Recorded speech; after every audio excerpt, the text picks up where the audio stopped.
이제 함께 하나님의 말씀을 봉독하겠습니다. 오늘 우리에게 주시는 말씀은 창세기 15장 1절에서 21절까지 말씀입니다. 창세기 15장 1절에서 21절까지 말씀입니다. 합독은 1절에서 11절까지 하겠습니다. 다 함께 하나님의 말씀을 받들어 읽겠습니다. 이후에 여호와의 말씀이 환상 중에 아브라함에게 임하여 이르시되 아브라함아 두려워하지 말라. 나는 내 방패요 내 지극히 큰 상급이니라. 아브라함이 이르되 주 여호와여 무엇을 내게 주시려 하나이까. 나는 자식이 없사오니 나의 상속자는 이 다메섹 사람 엘리에셀이니이다. 아브라함이 또 이르되 주께서 내게 씨를 주지 아니하셨으니 내 집에서 길린 자가 내 상속자가 될 것이니이다.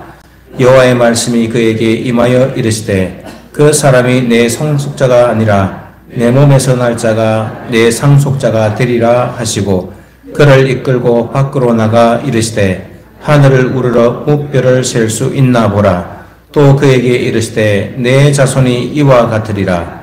아브라함이 여호와를 믿으니 여호와께서 이를 그의 의로 여기시고 또 그에게 이르시되 나는 이 땅을 내게 주어 소유를 삼게 하려고 너를 갈대아인의 우르에서 이끌어낸 여호와니라.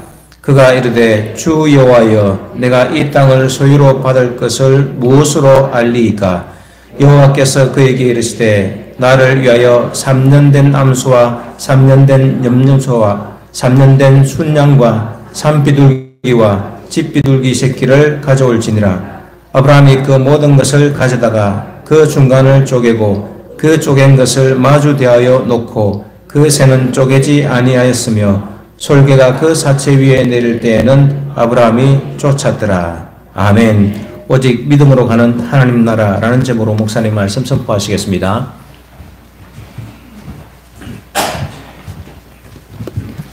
할렐루야. 저를 따라합시다. 주의 이름 복된 날입니다. 우리 옆에 성도들과 서로 인사합시다. 하나님 축복 받으세요.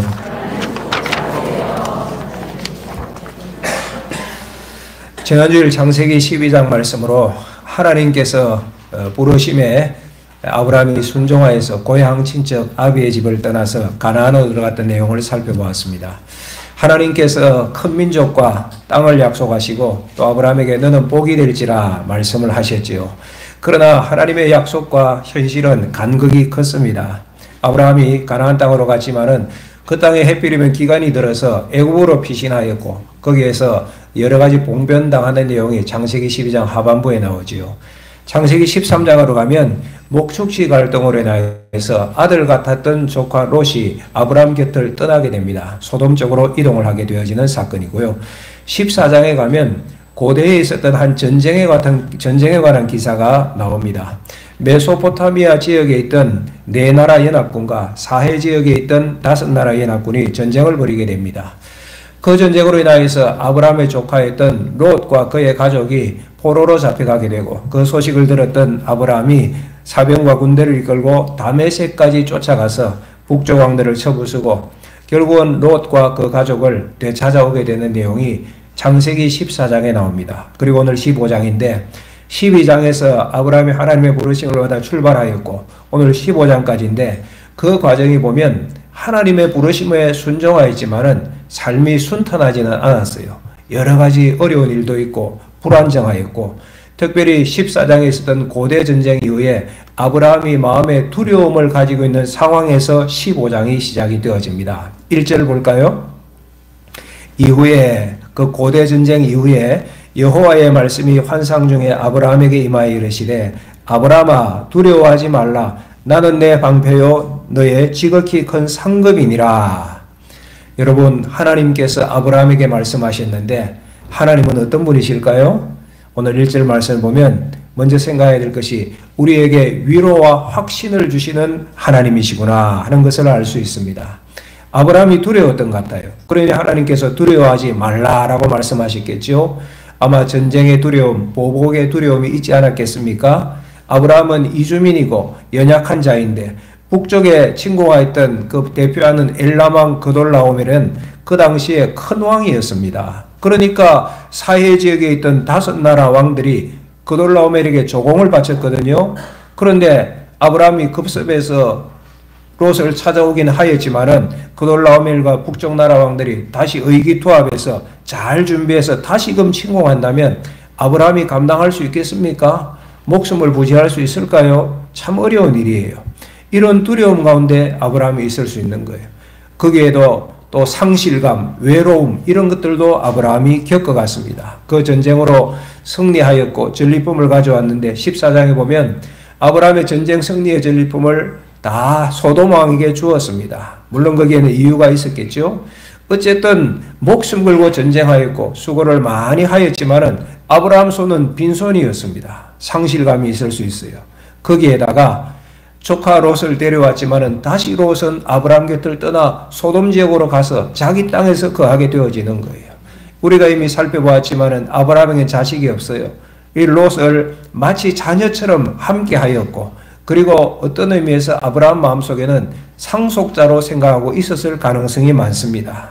그런데 그 조카 롯이 떠났으니까 이런 상실감, 외로움들이 있을 것이고, 뿐만 아니라 하나님께서 말씀하신 자손과 땅은 아직까지 아브라함에게 아무것도 없는 상태였습니다. 바로 그때에 하나님께서 아브라함에게 말씀하시는 거예요. 아브라함아, 두려워하지 말아라. 나는 너의 방패다. 나는 너의 방패. 여러분, 하나님께서 우리 인생의 방패가 되시면 어떤 공격도 막아낼 수 있잖아. 이 말씀은 내가 너의 안전한 보호자가 되어줄 것이다. 아무도 너를 건드리지 못할 것이야. 이런 약속의 말씀 아닙니까? 그 다음 뭐라고 하십니까? 너의 지극히 큰 상급이다. 하나님께서 내가 너의 지극히 큰 상급이다. 여러분, 이 말씀의 의미는 하나님께서 복을 베푸시는 분이라는 의미가 있습니다. 내가 너에게 큰 상을 줄 것이야. 약속한 땅과 기업과 후손을 줄 것이야. 이 의미가 담겨 있겠죠. 나아가 이 말씀은 하나님이 상급 그 자체라는 의미도 있습니다. 아브라함아, 내가 너의 큰 상이야. 여러분, 하나님의 존재 자체가 아브라함에게 상인 것이고 우리에게 상이고 기쁨이 되어지는 거예요. 왜? 하나님이 계시지 않는다면 우리가 어떻게 되겠습니까? 그런데 하나님께서 존재하심으로 인하여서 우리가 구원을 누리고 그 안에서 살아가고, 그러니 아브라함 인생에게 하나님 존재 자체가 큰 상이고 기쁨 아니겠습니까? 우리에게도 마찬가지고. 아멘이십니까? 그래요. 진로 그래요. 그래서 우리가 교리문답 1문답에 인생의 제일된 목적이 무엇이뇨 하고 물으면 우리가 어떻게 답합니까? 이 하나님을 기뻐하고 즐거워하는 것이 우리 인생의 최고 목적입니다. 대답하지 않습니까? 믿으시기를 축복합니다. 이 하나님의 음성을 들은 다음에 2절 3절에 아브라함이 이렇게 얘기합니다. 하나님, 그러나 나는 아직 자식이 없습니다. 나의 상속자는 내 종 엘리에셀이 될 것입니다. 또는 내 집에서 길린 자일 것입니다. 우리 집에서 태어난 종 중에 하나가 내 상속자가 될 것입니다. 그 내용이에요. 고대 사회에서는 후손이 없으면 충직한 종을 양자로 삼아 후대를 이었거든요. 아브라함이 갈대아 우르에서 하나님의 부르심을 받았을 때가 75세였습니다. 후손과 땅에 대한 약속을 하나님께 받았죠. 그리고 그로부터 15장에 오면 한 10년쯤 흘러갔습니다. 그런데 아직까지도 아브라함에게는 자식이 없었어요. 여러분, 10년의 세월이 흐르는데 그 가운데 문득문득 회의적인 생각이 들 수 있지 않겠습니까? 그래서 아브라함도 인간적인 방법을 생각해 보았던 것 같아요. 내 몸에서 태어날 후손은 아직도 없으니 엘리에셀이 나의 상속자가 될 것인가? 뭐 이런저런 생각을 해 보았던 것 같아요. 그런데 하나님께서 이 아브라함의 이야기를 듣고 뭐라고 하십니까? 4절 보시기 바랍니다. 여호와의 말씀이 그에게 임하여 이르시되 그 사람이 내 상속자가 아니라 내 몸에서 날 자가 내 상속자가 되리라 하시고, 아브라함아, 아니다. 엘리에셀이 아니야. 너의 몸에서 태어날 자가 있는데 그가 너의 상속자가 되리라. 그리고 5절, 그를 이끌고 밖으로 나가 이르시되 하늘을 우러러 무뼈를 셀 수 있나 보라. 또 그에게 이르시되 내 자손이 이와 같으리라. 아브라함아, 지금 한 명도 없다고? 아니야. 너의 후손이 하늘의 무별과 같게 될 것이야. 라고 하나님께서 말씀해 주신 거예요. 사랑하는 믿음의 성도 여러분, 여러 어려운 상황으로 두려워하던 아브라함에게 하나님께서 나타나셔서 친히 말씀하십니다. 아브라함아, 아브라함아, 두려워하지 말아라. 내가 너의 방패요 너의 지극히 큰 상급이라. 책망하지 아니하시고 부드러운 음성으로 그 마음의 불안과 상실감을 보듬어 주시는 것 같지 않습니까? 또 하나님께서 말씀하세요. 내 몸에서 날짜가 너의 상속자가 되리라. 내 자손이 하늘의 별과 같이 많으리라. 이전에 약속하셨던 말씀을 다시 한번 하나님께서 차근차근 짚어주시면서 확신을 심어주고 계시는 것입니다. 이 말씀이 아브라함에게 큰 위로와 확신이 되었을 거예요. 오늘 두 번째로 생각할 것은 우리의 믿음을 의로 여기시는 하나님이십니다. 이 하나님의 말씀에 아브라함이 어떻게 응답할까요? 6절을 보시기 바랍니다. 아브라함이 여호와를 믿으니. 아브라함이 여호와를 어떻게 했대요? 믿으니. 귀한 믿음이죠. 이미 살펴본 것처럼 하나님의 약속을 기대하기는 현실은 너무 어려웠습니다. 터무니없어 보이기까지 하였을 것입니다. 그런데도 불구하고 아브라함이 믿었다니 참 귀하죠. 오늘 이 예배 참여한 모든 성도들이 이 믿음 가시기를 축복합니다. 더 놀라운 것은 그 다음 말씀이에요. 6절 다시 보시면 아브라함이 여호와를 믿으니 여호와께서 이를 그의 의로 여기시고. 무엇으로 여기셨다? 의로 여기셨다. 아브라함이 하나님을 믿으니 하나님께서는 그 믿음을 보시고 그것을 의로 여겨주셨다. 의라는 단어가 체라카라는 단어입니다. 생각과 행동이 하나님 뜻에 일치한다는 의미, 그런 상태를 말합니다. 타락이 전에 인간이 그러하였죠. 하나님과 일치하는 마음과 삶을 가졌을 것입니다. 그러나 죄를 범한 인생, 타락한 이후에 완전한 의는 인간에게 찾을 수가 없어요. 우리 모든 인생은 죄 가운데 살아온 인생들이고 출생한 인생입니다. 그런데 오늘 말씀 보세요. 하나님을 믿으니 이를 그의 의로 여기시고. 이렇게 여기서 의로 여기시고, 여기시다라는 단어 하샤브, 전가하다, 인정하다라는 뜻입니다. 사실은 그렇지 않지만 그런 것으로 간주해준다, 쳐준다는 의미예요. 우리가 하나님을 믿으니 그것을 의롭다고 여겨주시는 거예요. 이것을 신학에서는 칭의, 의롭게 의롭다고 칭해주신다, 칭의라고 표현을 합니다. 여러분, 의롭지 않은 인생인데 하나님께서 의롭게 여겨주시니 이것은 오직 하나님의 은혜인 줄 믿습니다. 무한하신 은혜이지요. 무조건적인 은혜예요. 이 은혜로 우리가 구원받아 이 자리에서 하나님께 예배드리는 거예요. 그리고 하나님께서 계속 말씀하십니다. 7절 보세요. 또 그에게 이르시되 나는 이 땅을 내게 주어 소유를 삼게 하려고 너를 갈대아인의 우르에서 이끌어낸 여호와니라. 땅에 대한 약속을 다시 한번 말씀하세요. 아브라함아, 내가 이 땅을 너에게 반드시 줄 것이다.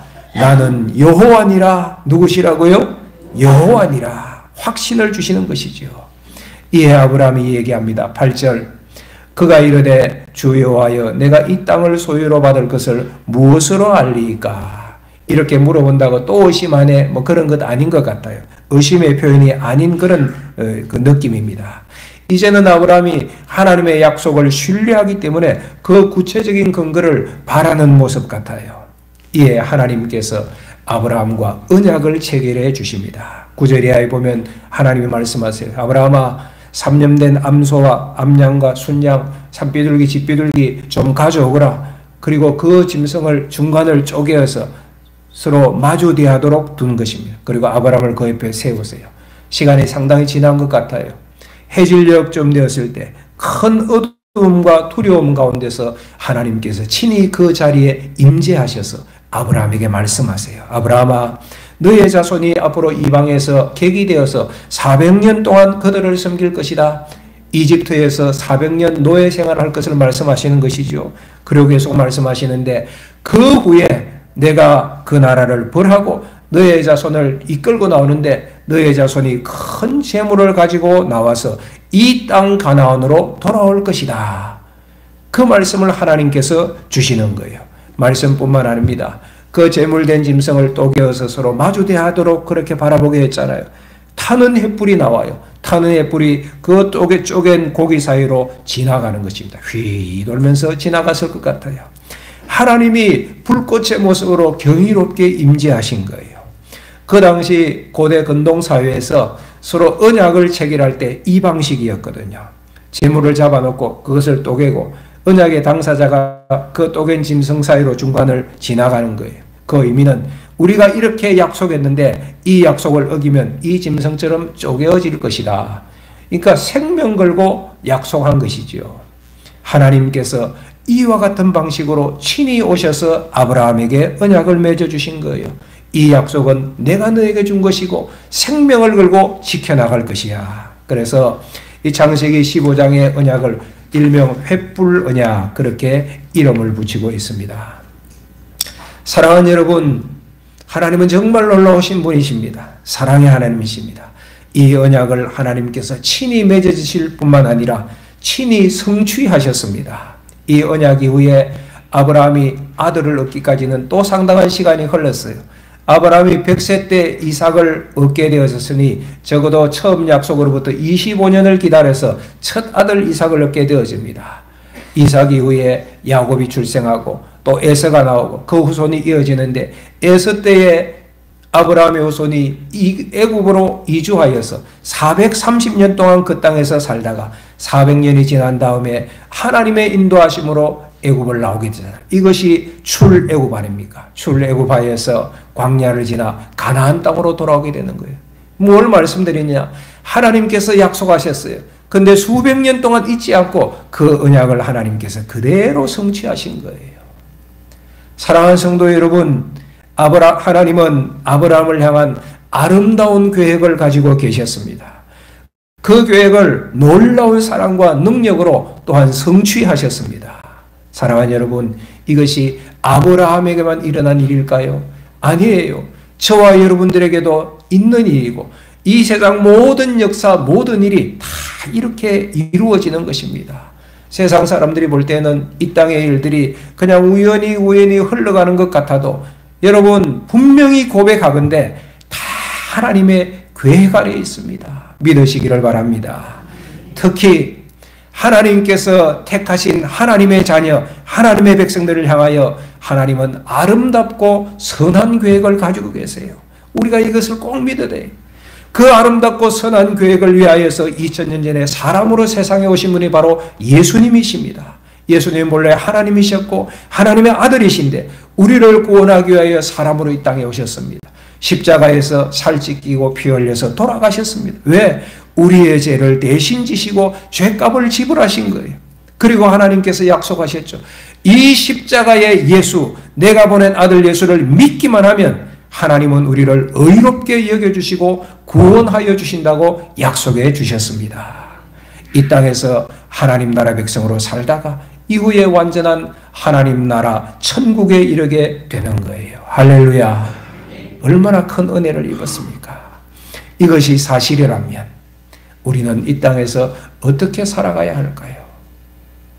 모든 상황 속에서 우리는 하나님의 약속을 신뢰하고 믿음으로 살아가야 할 것입니다. 모든 상황 속에서. 여러분, 모든 상황이라면 좋을 때도 좋지 않을 때도 다 포함하는 거예요.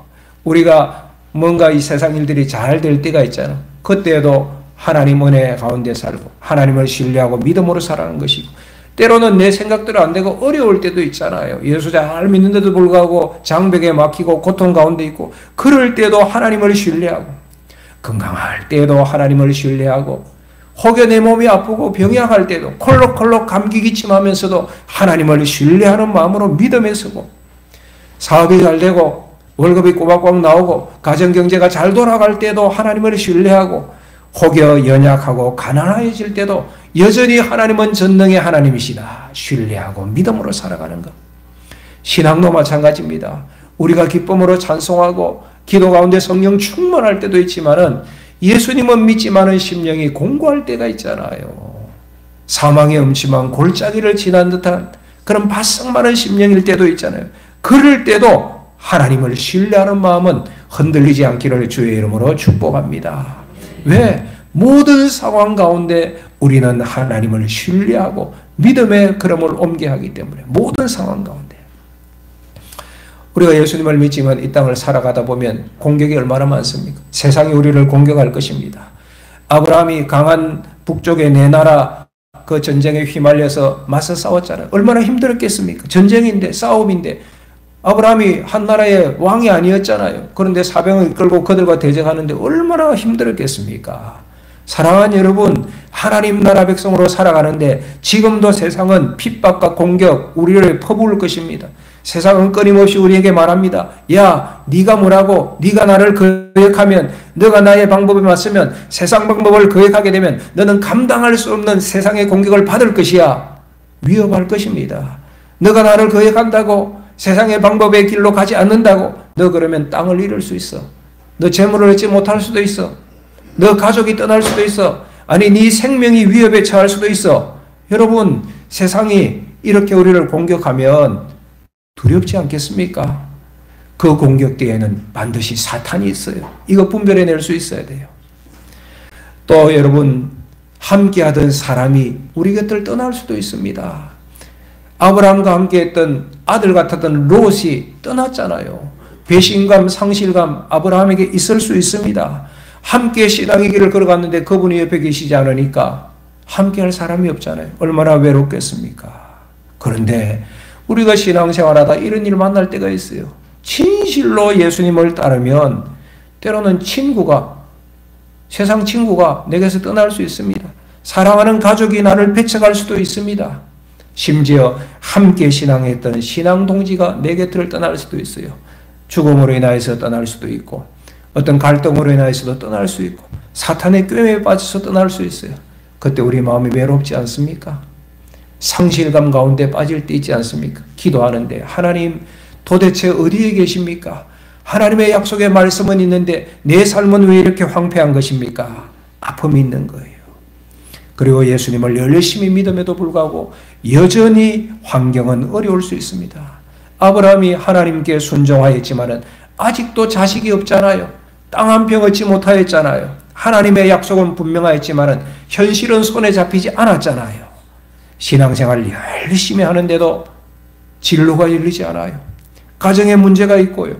아니, 나라는 생각지도 않게 이렇게 혼란스럽고, 그래서 내 정신도 사나워. 거기에다 교회를 보니 교회도 세상에 비난을 받고, 교인들이 줄어간다고 아우성이고, 다음 세대 교육 생각하니 난감한 밖에 없고, 하나님의 나라가 잘 보이지 않는 거예요. 이 눈으로 볼 때 말입니다. 어떻게 할까요? 어떻게 하실래요, 여러분? 드라마 가운데, 몇 년 전 드라마 가운데 일타 스캔들이라는 드라마가 있었습니다. 요즘 제가 그거 보고 있는데, 유명 대학 입시 학원의 일타 강사 얘기입니다. 일타 강사가 뭔가 해보니까 1등 스타 강사더라고요. 그래서 막 돈도 엄청나게 많이 벌고, 저는 그 드라마를 보면서 놀랐습니다. 우리 부모님들이 자녀 대학 입시 또 자녀 진로를 위해 수고를 많이 하는 것은 제가 익히 알고 있었지만은, 야, 대학 입시를 위해서, 자녀를 위해서 부모들이 이렇게까지 하는구나. 제가 깜짝 놀랐습니다. 시간을 들이는 것은 물론이고 상상할 수 없을 때 엄청난 돈을 들여서 학원을 보내고 또 정보력을 가지고 정보를 캐고, 그러니까 자녀가 올인할 뿐만 아니라 부모도 그냥 자녀 입시를 해서 올인하더라고요. 저의 상상을 초월할 정도고, 그 일타 강사 이름이 치열이지, 최치열. 얼마나 치열하게 가르치고 치열하게 배우고 그렇게 하는지 수단 방법을 가리지 않더라고요. 거기에 부정한 방법도 들어가요. 그래서 경쟁하는 학생들이 있으면 막 그거 짓밟고, 또 뭐 학교에 시험 문제 유출해서라도 자기 자녀 성적 올리려고 하고, 그러니까 자기들만의 리그를 만들고 자기들만의 견고성을 세우려고 하는 느낌을 받았어요. 제가 그거 보면서 이런 생각이 들었습니다. 야, 우리가 살아가는 세상이 이렇구나. 현실이 이러할진데 크리스찬 부모도 자녀 교육에 대하여 갈등이 심하겠구나. 제가 그 생각을 하게 되어졌습니다. 우리가 사는 세상은 이렇습니다. 자녀 교육만이겠습니까? 어떻게 할까요? 그래서 어떻게 사실래요? 세상은 그런데, 사랑하는 여러분, 그럼에도 불구하고 저는 신평교회 목사로서 우리 교회 성도들이 세상을 따르는 것을 전혀 허락할 수가 없습니다. 우리 하나님께서도 단호하게 허락지 않으실 것입니다. 왜? 그리스도인은 그리스도인의 삶의 방식이 있거든요. 그것을 따르는 사람이 그리스도인이거든요. 지난 주간에 제가 새벽 기도하면서 어느 날 마음에 아주 선명하게 세 가지 감사가 새겨지더라고요. 그중 두 번째가 저희 가정의 자녀들로 인한 감사입니다. 저희 자녀들, 제 아들, 부족함이 많고 허물이 많지만은 제가 기도하는 가운데 그때 일타 스캔들 드라마 봤다고 했잖아요. 일타 스캔들 드라마 보면서 새벽에 기도하는데 저희 아이들이 생각이 나서, 제 아이가 생각나서 마음이 좀 짠했습니다. 제대로 된 입시학은 한 번도 보내본 적 없거든요.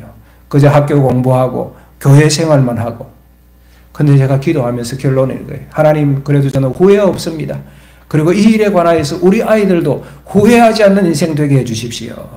저는 저희 아이들을 위해서 기도할 때 짧게 이렇게 기도합니다. 주님, 쓰십시오. 주님께서 이 아이들을 주님의 뜻대로 쓰십시오. 재민이 쓰시고, 재신이 쓰시고, 재찬이 쓰십시오. 어떤 인생의 길을 걸어갈지 모르지만 주님이 선하게 쓰시면 아름다운 인생 된다는 확신이 있어요. 그러면서 저는 또 생각해요. 이 아이들을 볼 때마다 제가 지금도 두근두근 마음 졸이면서 이렇게 봅니다.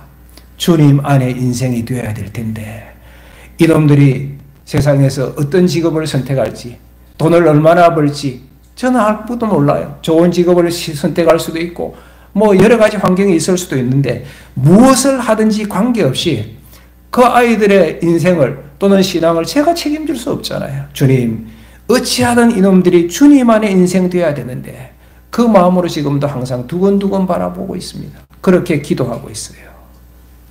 사랑하는 여러분, 우리가 그리스도인으로서 그리스도인의 삶의 방식이 있는데 우리 어떻게 살아야 할까요? 세 가지 말씀드립니다. 첫째로 하나님의 약속을 기억합시다. 따라합시다. 기억한다.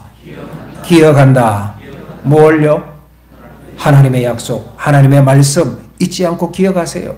아브라함이 하나님의 약속을 받았는데 성취되기까지는 오랜 시간이 지났습니다. 최소 25년이 지나서 첫 아들 이삭을 얻게 되었습니다. 이 가나안 땅을 주실 것이라고 하셨는데 그 후손이 가나안 땅을 얻기까지는 그로부터도 400년, 500년, 수백 년이 지나서 가나안 땅을 얻게 되어졌습니다. 이집트에서 400년 종살이 하였잖아요. 여러분 40년도 아니고 400년, 500년 동안 이렇게 시간이 흘러갔다면 사람들은 약속을 잊어버릴 수도 있을 거예요. 하나님을 상실할 수도 있을 거예요. 그런데 하나님은 하셨던 말씀 그 언약을 잊지 아니하시고 기억하시고 끝내 이스라엘을 큰 민족으로 세우시고 마침내 가나안 땅에 입성하게 하셔서 이스라엘이라는 하나님 나라를 건설하게 하시잖아요.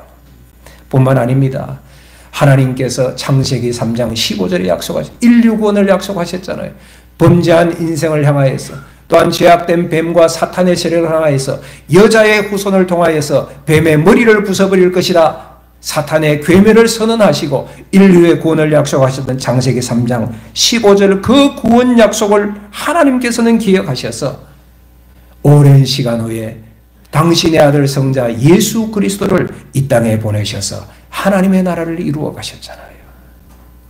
이런 분이 하나님이세요. 그러니 우리가 뭘 붙들어야 되나? 하나님의 약속의 말씀을 붙드는 거예요. 1년 안에 이루어질 수도 있고 10년 만에 이루어질 수도 있고 100년 또는 1000년이 흘러 이루어질 수도 있지만 분명한 것은 하나님의 약속은 반드시 이루어진다. 사랑하는 여러분, 세상에 맡겨 두려울 때가 왜 없겠습니까?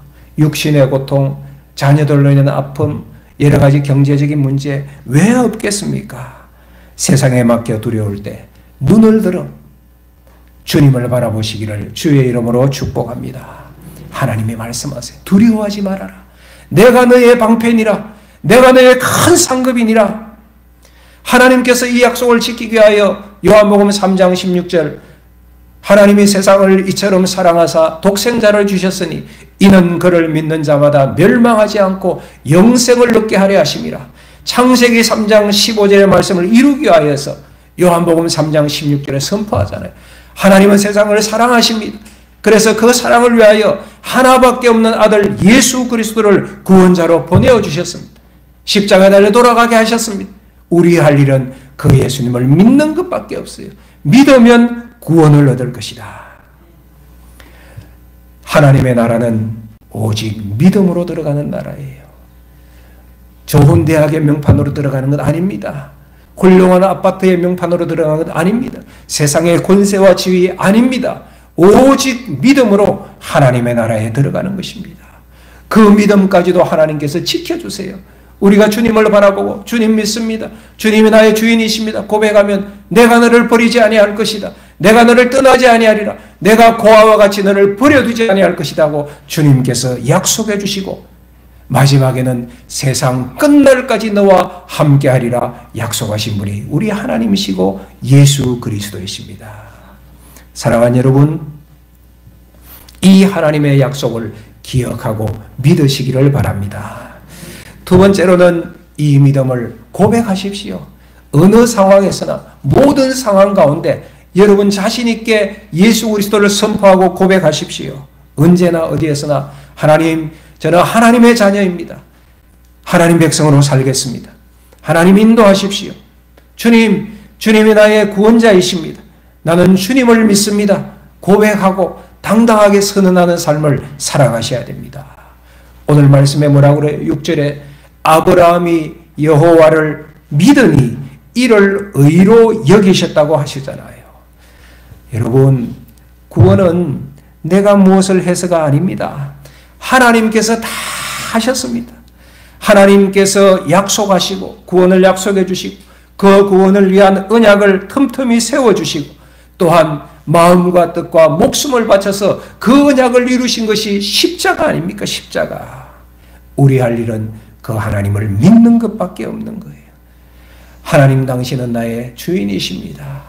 예배로 고백하십시오. 그것을 고백하는 것이 예배예요. 그래서 이 예배가 중요한 거예요. 여러분, 바쁜 일이 있을 때 있지요. 몸 불편하고 아플 때도 있죠. 그래도 이 자리에 나오는 것은 하나님의 왕 중에 왕이시고 나의 구원자이시기 때문에 그것을 고백하는 것이 예배예요. 그래서 예배가 중요한 거예요. 기도로 고백하십시오. 기도 가운데 이 고백하시고 찬송으로 고백하십시오. 주의 약속하신 말씀 위에 굳게 서 영원토록 주를 찬송하리라. 굳게 서리 굳게 서리 영원하신 약속의 말씀 위에 굳게 서고 찬송하고 영광 돌리리. 찬송하는 것이냐. 찬송으로 하나님을 고백하십시오. 사랑방 모임에서 하나님을 고백하십시오. 가정 예배에서 부모님이 자녀가 하나님을 고백하십시오. 하나님이 내 인생의 주인이세요. 우리 가정의 주인이십니다. 그것이 가정 예배 아닙니까? 친구를 만날 때 사회에서 우리 학생들은 학교에서 하나님 내 주인이시야. 나는 예수 믿는 사람이야. 당당하게 고백하는 주의 종들이 되시기를 예수님의 이름으로 축복합니다. 세 번째로는 그렇게 고백한 대로 사는 거예요. 믿음으로 사는 것. 한번 따라합시다. 기억한다. 고백한다. 산다. 하나님의 약속을 기억하고 믿음을 고백하고 믿음으로 살아가고. 여러분, 그 고백한 대로 살아가는 것이 진짜 진실된 믿음이죠. 믿음의 완전한 고백은 삶입니다. 삶. 입술의 고백. 이것이 더 완벽하게 가려면 삶의 고백으로 가는 것입니다. 물론 우리의 삶이 완전할 수는 없습니다. 부족이 있을 거예요. 실패가 있을 거예요. 그러나 기억하십시오. 주님이 도우십니다. 그러하니 주님을 믿고 여러분이 먼저 믿음의 발걸음을 떼십시오. 하나님의 약속과 명령이 있어서 이스라엘이 발걸음을 뗄 때에 홍해가 갈라졌고 요단강이 갈라져서 건너지 않았습니까? 먼저 여러분들이 믿음의 발걸음을 떼시기를 바랍니다. 예배 드린 대로 사는 거예요. 결단 기도하는 대로 사는 거예요. 찬송이 우리의 신앙 고백 아닙니까? 그 가사대로 우리가 한 걸음 한 걸음 믿음으로 가보는 거예요. 누가 도우신다? 주님이 도우세요. 시편 121편 1절 말씀. 내가 산을 향하여 눈을 들리라. 나의 도움이 어디서 올고 나의 도움은 천지를 지으신 여호와에게서로다. 할렐루야. 이 하나님의 구원을 믿고 고백하고 삶으로 이 놀라운 구원에 참여하는 모든 주의 백성들 되시기를 예수님의 이름으로 축원합니다. 우리 주신 말씀 생각하며